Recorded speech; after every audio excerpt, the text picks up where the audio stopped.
First, we do this multiplication, 1 over 3 times 3. We can easily cancel this 3 and this 3. So here we have just 1. And 3 divided by 1 equals 3. But this answer is not correct, because according to the order of operations, multiplication and division have equal priority, and we have to work from left to right. So here, first we have to do this division, then this multiplication.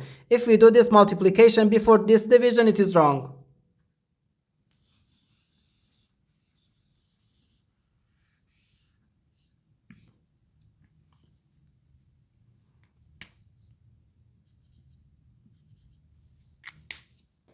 So first this division, 3 divided by 1 over 3. According to the KCF rule, K stands for keep, C stands for change, and F stands for flip.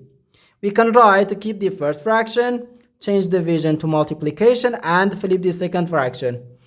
And here we have times 3. 3 times 3 is just 9, and the 9 times 3 gives us 27. And this is our final answer to this problem.